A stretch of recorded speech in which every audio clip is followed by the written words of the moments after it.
뱃살은 빼야 되는데 막상 운동을 하자니 처음부터 무리한 운동을 하기는 힘들어서 걱정하고 계신가요? 오늘은 실질적이면서 무리가 가지 않는 다이어트 방법에 대해서 말씀드리도록 하겠습니다.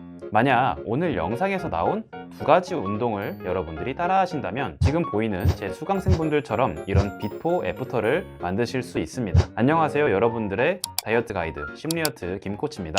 이전에는 마음만 먹으면 굶어서라도 살을 뺄 수 있었는데 왜 나이가 들어갈수록 점점 더 살이 잘 안 빠지는 걸까요? 그 이유는 바로 기초대사량 때문입니다. 기초대사량은 생명 활동을 유지해 나가는데 필요한 에너지 소모, 아무것도 안 하고 누워만 있을 때 소모하는 칼로리를 말합니다. 살이 점점 더 안 빠지는 이유는 40대 이후가 되면 기초대사량이 점점 더 낮아지기 때문인데요. 기초대사량이 낮아지게 되면 몸에 더 쉽게 체지방이 축적되고 살이 쉽게 찌는 체질이 됩니다. 그래서 20대의 리즈 시절이었던 분들도 나이가 들어서 40대, 50대가 되면 복부 비만으로 고생을 하시게 되는 겁니다. 하지만 이것은 자연적인 현상이니까 너무 자책하지 마시기 바랍니다. 대신 건강한 중년의 노후를 위해서는 뱃살, 이 나이살을 꼭 빼셔야 됩니다. 그러면 어떤 운동을 해야 절대 안 빠질 것 같은 뱃살을 싹 다 없애버릴 수 있을까요? 첫 번째, 타바타 걷기입니다. 걷기가 뱃살을 뺀다고? 라고 생각하시는 분들도 있겠지만 걷기는 대표적인 유산소 운동 중 하나로 정말 효율적으로 체지방을 녹여버릴 수 있는 최고의 운동입니다.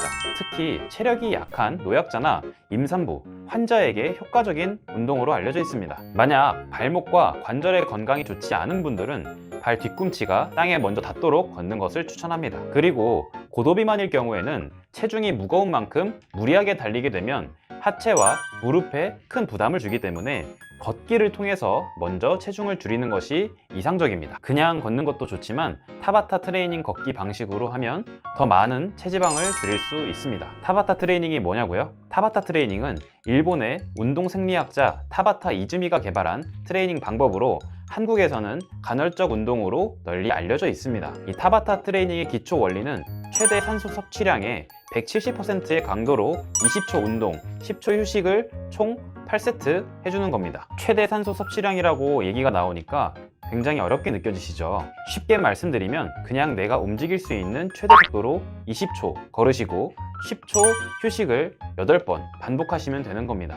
이렇게 4분만 운동해도 1시간짜리 중강도 운동보다 효과가 뛰어나다고 말합니다. 이 타바타 트레이닝의 효과에 대한 연구에 따르면 타바타 운동은 운동을 할 때에만 열량을 소모하는 것이 아니라 운동이 끝나고 잠을 자거나 휴식을 취할 때에도 꾸준히 지방을 연소하는 애프터번 효과가 있다고 합니다. 그러나 이 운동 프로그램은 프로 선수들을 위해서 만든 것이기 때문에 제대로 운동을 수행하게 되면 근육이 파르르 떨릴 정도로 힘이 들 수 있다고 합니다. 그렇기 때문에 무리하지 않고 숨이 찰 정도로만 걸어도 걷기에 충분한 효과를 누릴 수 있다고 합니다. 그러니 타바타 운동을 하실 때는 20초는 숨이 찰 정도로 빠르게 걸으시고 10초 동안 천천히 걷거나 쉬어주시면 됩니다. 만약 쉬는 시간이 너무 적어서 힘이 드시다면 30초 정도까지 늘려서 천천히 걸어주시면 됩니다. 그리고 여러분들의 체력이 늘어서 운동에 여유가 생긴다면 숨이 찰 정도로 빠르게 걷는 시간을 최대 1분까지 늘려주시면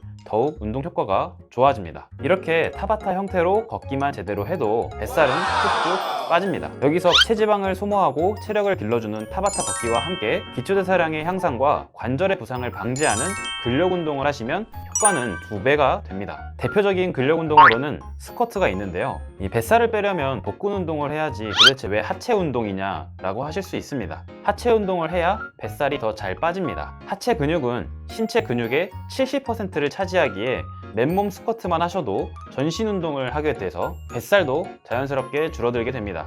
결국 하체 운동을 하는 것만으로도 몸 전체의 기초대사량이 높아져서 40대 이후에도 살이 안 찌는 체질이 될 수 있는 거죠. 그렇다면 스쿼트는 어떻게 해야 될까요? 스쿼트는 앉았다 일어났다 동작을 기본으로 합니다. 그리고 이렇게 간단한 동작으로 건강과 체력을 모두 크게 향상시켜주는 좋은 운동이지만 정확한 자세로 하지 않으면 무릎, 허리 관절에 큰 손상을 입을 수도 있습니다. 그렇기 때문에 만약 개인적인 질병이나 사정으로 인해서 무릎의 사용이 어렵다고 하면 벽에 몸을 기대고 하는 벽 스쿼트를 추천합니다. 이 벽 스쿼트는 탄탄한 다리 라인을 만들어주는 동작으로 군살을 빼는데 효과가 매우 좋습니다. 그리고 벽을 이용하면 무릎 관절에 무리가 덜 가기 때문에 어렵지 않게 스쿼트 자세를 수행할 수 있습니다. 벽 스쿼트가 벽에 기대고 해서 맨몸 스쿼트보다 효과가 없는 건 아닌지 의문을 가지실 수 있는데, 이 벽 스쿼트 방법에 따른 허벅지 근육의 근활성도 비교에 관한 연구에 따르면 벽 스쿼트는 통증 감소와 다리의 기능적인 움직임을 향상시키는데 더욱 효과적이며, 무릎 관절에 가해지는 필요 이상의 압력 없이도 대퇴사두, 햄스트링, 즉 허벅지가 활성화되고 부상도 방지할 수 있다고 합니다. 또한 코어 근육의 고립 운동과 다중관절 운동을 비교한 논문에 따르면 단순히 복근 운동을 했을 때보다 고관절을 함께 사용한 운동을 했을 때 복횡근의 활성도가 높게 나타났다고 합니다. 이제 올바른 벽 스쿼트 자세에 대해 말씀드리겠습니다. 우선 벽에 등을 기대고 다리는 어깨 넓이만큼 벌린 후 무릎이 발끝을 넘지 않고 다리 각도가 90도를 넘지 않을 때까지 천천히 앉아주시면 됩니다. 이때 복근에 힘을 준 상태에서 등을 꼿꼿하게 세우시고 90도로 앉은 상태에서 20-30초 정도 버텨주시고 올라와 주시면 됩니다. 그리고 이 운동이 쉬워지신다면 앉는 깊이를 좀 더 깊게 해주시면 됩니다. 자, 여러분들 처음부터 무리하실 필요는 없습니다. 만약 20에서 30초 버티는 게 어렵다면 5초부터 버티시면 됩니다. 운동은 한 번에 많이 하는 것보다 꾸준하게 하는 것이 훨씬 효과적입니다. 분명 처음 시도하시면 내가 어디 운동을 하고 있는지 구분이 가지 않을 수 있습니다. 왜냐하면 아직 근육이 자리 잡지 않았기 때문이죠. 하지만 꾸준히 하시다 보면 근육이 움직인다는 느낌을 받으실 거고, 이것은 건강해지고 있다는 신호니까 더 꾸준하게 운동을 해나가 주시면 되겠습니다. 자, 오늘은 무리하지 않고 쉽고 안전하게 복부 지방을 싹 빼버리는 운동 방법에 대해 알아봤습니다. 분명 오늘 알려드린 운동 말고도 뱃살을 빼는 운동 방법들이 굉장히 많습니다. 다만 당장 어떤 운동을 해야 할지 감이 오지 않거나 적은 시간에 최대한 효과를 내는 운동을 하고 싶으시다면 타라타 걷기와 맨몸 또는 이 벽 스쿼트, 이 두 가지 운동은 꼭 해보시기 바라겠습니다. 중요한 것은 꾸준히 해나가는 겁니다. 중간에 하루 정도 못했다고 포기하지 마시고 조금이라도 꾸준하게 해보시기 바라겠습니다. 꾸준하게 운동을 해나가신다면 앞으로 아프지 않고 살이 찌지 않는 건강한 노후를 보내실 수 있습니다. 오늘 영상이 여러분들에게 도움이 되셨다면 구독, 좋아요 눌러주시기 바라겠습니다. 다이어트 가이드 심리어트는 더 좋은 운동 방법, 다이어트 방법으로 여러분들께 찾아뵙겠습니다. 자, 우리 건강합시다. 감사합니다.